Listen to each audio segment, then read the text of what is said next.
When Mary reached the place where Jesus was and saw him, she fell at his feet and said, "Lord, if you had been here, my brother would not have died." When Jesus saw her weeping, and the Jews who had come along with her were also weeping, he was deeply moved in spirit and troubled. "Where have you laid him?" he asked. "Come and see, Lord," they replied. Jesus wept. Then the Jews said, "See how he loved him." But some of them said, "Could not he who opened the eyes of the blind man have kept this man from dying?"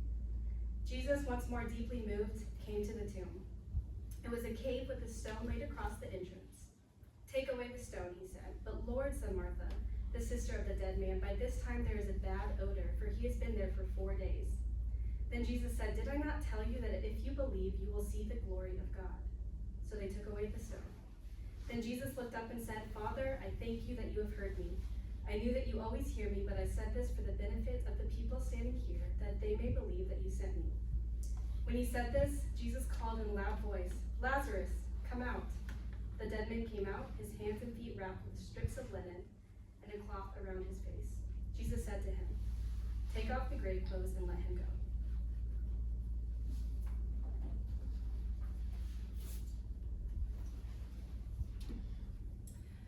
I remember the day quite clearly. I was home over Christmas break, and I was out running some errands when I got a call from my fiance. And he sounded kind of shaken up on the phone, and all he said was, "Elise, your grandfather has died." And at first I was really confused and taken back. I questioned him. I said, "No, my grandfather's fine. Clearly you have some wrong information, and also, why are you telling me? Is this not coming from my parents?" And so we were kind of confused, and we got off the phone, and I quickly drove home, and telling myself the whole way, he's wrong. He has the wrong information, and when I get home and see that my parents aren't home, then everything will be fine. But when I pulled into the driveway, I saw that both of my parents' cars were there, and I knew that something was wrong. And it turns out that my fiance was right. He had not lied to me, but rather my grandfather had died. Grief does funny things to us. It makes us question ourselves and those we love. In fact, the first stage of grief is denial, and then anger. It is caused by shock, because we simply cannot fathom, our brains cannot compute that the person that we love is dead. But I was just talking to them this morning, and they were fine. But they're so young, this can't be true. And in the story of Lazarus in John chapter 11, we see a similar story where people experience grief and questioning and anger. And this one chapter is actually really important for the book of John because it acts as a hinge that leads to Jesus' crucifixion and subsequent resurrection. So it's important for us to understand what is occurring in this story. Just one chapter before, in chapter 10, we read a couple of interactions that are important to know when it comes to reading this story. First, in chapter 10, verses 24 through 27, we read that some of the Jews are begging Jesus to tell him if he is the Messiah. It says that the Jews who were gathered there around him saying, "How long will you keep us in suspense? If you are the Messiah, tell us plainly." And Jesus answered, "I did tell you, but you did not believe. The works I do in my Father's name testify about me, but you do not believe because you are not my sheep." And often throughout the Gospels, we read how Jesus sometimes dodges questions or he gives partially revealed answers. But right here, he is very honest when they ask. Jesus says, "I have told you, but you did not believe. I have done the miracles, and yet you do not accept the truth before your eyes." And he goes on to describe his unity with God the Father, a statement which causes those same Jews who were just asking him to give him an answer to turn on him and try to stone him. And their unbelief in Jesus as the Messiah turned towards grief and then anger. Their inability to believe in him led them to question him. And Jesus quickly withdraws from the area and moves to a new location where people are more accepting of his teachings and come to see him as the Messiah. And this leads us to chapter 11. And it's during this time that Jesus is teaching that he receives word from Mary and Martha, close friends of him. And they say that their brother Lazarus is sick. Verse 3 of chapter 11 says that the sisters sent word to Jesus, "Lord, the one you love is sick." And many of the miracles that Jesus performed is often done to strangers, but here this is personal. He's being requested by loved ones. And we read an interesting note after this. Upon receiving word of Lazarus' illness, Jesus does not immediately run towards Bethany. In fact, verse 6 tells us that he stayed 2 more days before beginning the journey. I mean, could you imagine hearing that your grandmother or your close friend was sick and you say, "I'm just gonna wait until, plane tickets drop a little bit," or "this week's really busy, I'm sure sure they'll still be there next week. No, we run. And interesting, we also know that from chapter 4 of John, that Jesus can heal people from far away. He heals the official son without being present, yet he does not do this here either. And eventually, after 2 days, Jesus does go to Bethany, which is the same region where Jesus was almost stoned. His disciples, still not understanding, are aware of this and push back against him returning. But he tells them in verses 14 and 15, Lazarus is dead, and for your sake I am glad that I was not there, so that you may believe. Let us go to him. So pick up the story again in verse 32. And we read here that Mary's first comment to Jesus is, Lord, if you had been here, my brother would not have died. Her disbelief led her to deep grief. Her brother is dead. Jesus has healed the sick before, yet he did not do the same for her brother. And this interaction parallels what is to come in chapter 20 of Jesus' resurrection. But right now we're not there. And this might seem like an inflammatory statement to Jesus, accusatory even, but how many times have we done the same thing? God, where were you? Jesus, if you truly loved me, then this would not have happened. And we even see the psalmist do the same thing in chapter 22 of Psalm. My God, why have you forsaken me? Picking up again in verse 34, we read that this questioning causes an emotional reaction in Jesus. It says that he was deeply moved in spirit and troubled by what he saw. And this can mean a few things. Perhaps he was deeply indignant at the disbelief around him. The language here can actually be translated as snorting with anger. How many times must Jesus tell them before they believe? In verse 17, Jesus encounters Martha, who declares that she believes that Jesus is the Messiah. Yet here they are, nearly verses later, blaming Jesus for not acting. Or perhaps this language of being deeply moved in spirit is because he's broken by the grief of those he loves. He's broken by seeing Mary and Martha, and himself broken for the loss of a dear friend. Or perhaps both of these interactions can be held together, both frustration over the astounding lack of belief and the heavy weight of grief.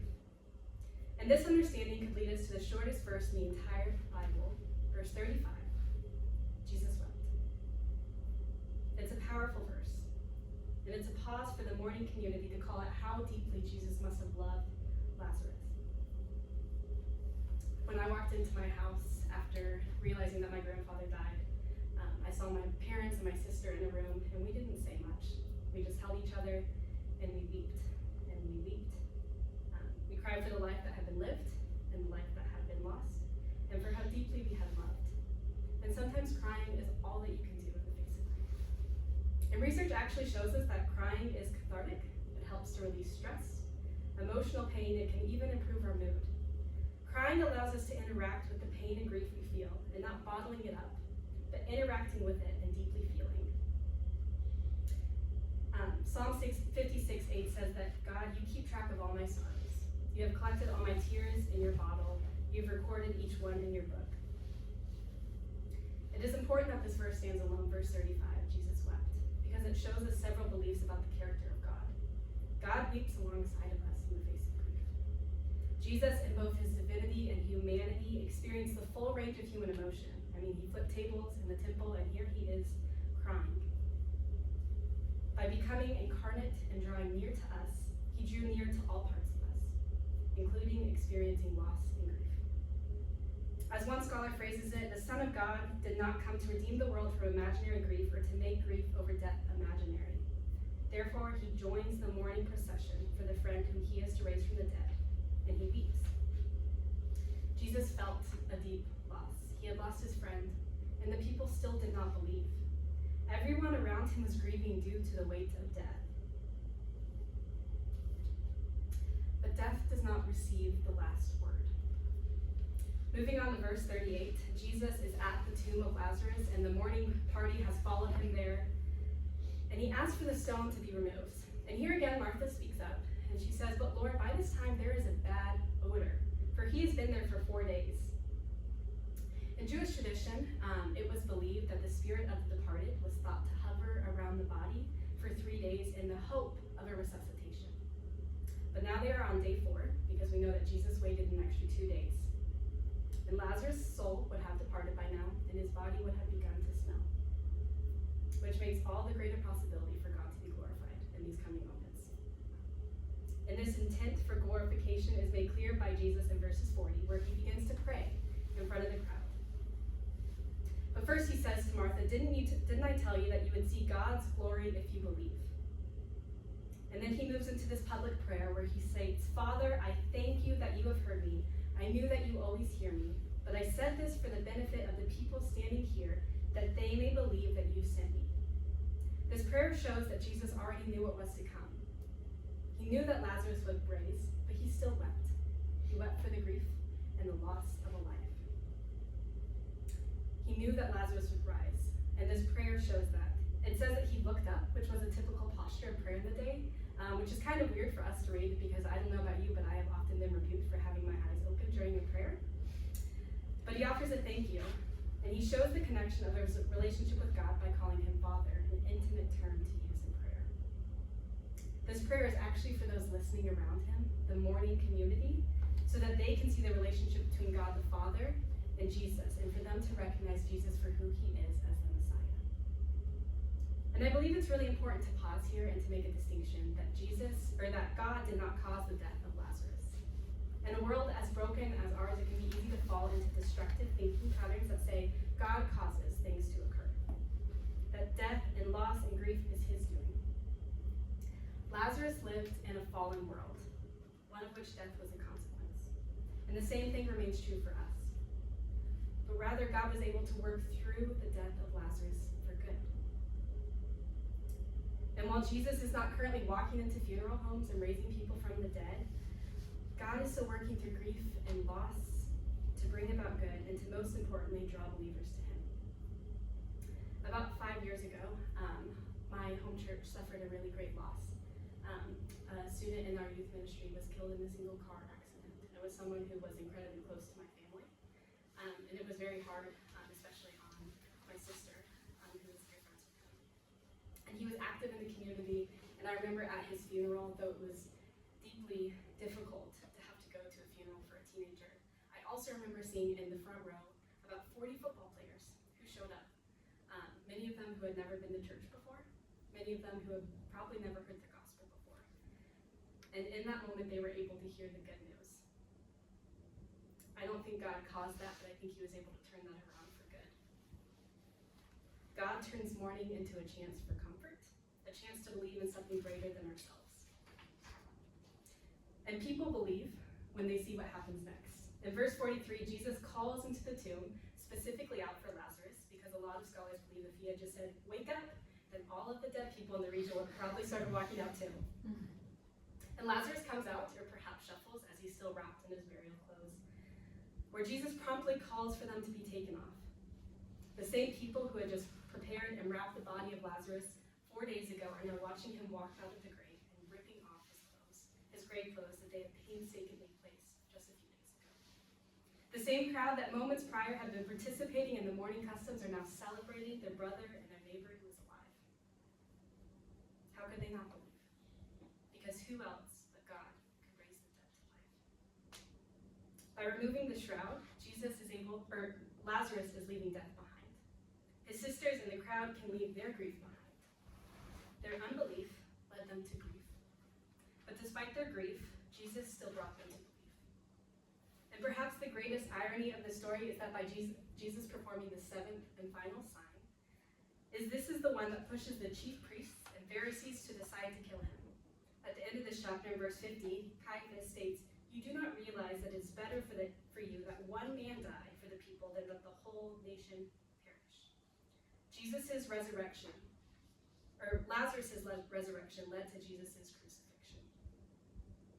But as believers, we don't have to stop there, but rather we can hold on to the hope that Jesus was raised from the dead. In fact, it's impossible to not note the parallels between this resurrection story and Jesus's. The mentioning of Mary who cried before Jesus, the removal of the stone from the tomb, and the description of grave clothes, it all points to what is coming by Jesus' resurrection. But the one difference here is that Jesus' resurrection is everlasting. Lazarus died again. A time to mourn came for his family one more time. They once again had to wrap him in burial clothes. But this time, through their belief in the risen Messiah, they could hold on to a greater hope in the face of grief. Matthew 5:4, which is part of the Beatitudes, says, "Blessed are those who mourn, for they will be comforted." Our comfort comes from the promise of a greater hope. Living with the broken world, we will all experience grief. I think everyone in this room has probably lost someone that they care deeply about. But the difference for us is that while we still grieve and weep, we do not grieve in the face of unbelief. We can grieve for our loved ones, and we should. I read that grief is the deepest proof that love existed, that something beautiful once touched your life. We should grieve and acknowledge what or who has been lost. But I believe Jesus did that. But we do not have to let that grief become all-consuming, because we can hold on to the hope of eternal life and the coming resurrection, a promise which Jesus extends to us all. One day where he will call us to rise and take off our own grave clothes for the final time, and we will never have to fear death or grief or loss again. Because of our belief in who Christ is, what he came to earth to do, which is pointing us back to God and his glory. And Jesus says this right before his death. He makes this promise while speaking to his disciples in John 16:20. "Very truly I tell you, you will weep and mourn while the world rejoices. You will grieve, but your grief will turn to joy." And one day our grief will also turn to joy. A week after my grandfather passed, my family and my extended family had all gathered, and we were huddled up under a little tent at a graveside. And a preacher who had been mentored by my grandfather stood up to speak some closing words before we departed. And he started by sharing a story from a few years ago, or a few years prior, where he had been doing a funeral for another member of their church when he got lost on the way to the cemetery and ended up actually being 45 minutes late. And so my grandfather, who had been a preacher for most of his life, got up before the crowd of dear friends, and he started speaking. And he said, "Today the newspapers have said that our friend is dead, but they are lying. Because I can tell you that right now he's more alive than he has ever been." And the preacher paused, and he looked at me and my family and looked us in the eye, and he said, "Today the newspapers have told you that Robert Allen is dead, but they are lying. Because I can tell you that right now he is more alive than he has ever been." And what a great promise we have. Because Christ Jesus has conquered the grave. A day is coming where grief will hold on to us no more, but a day that will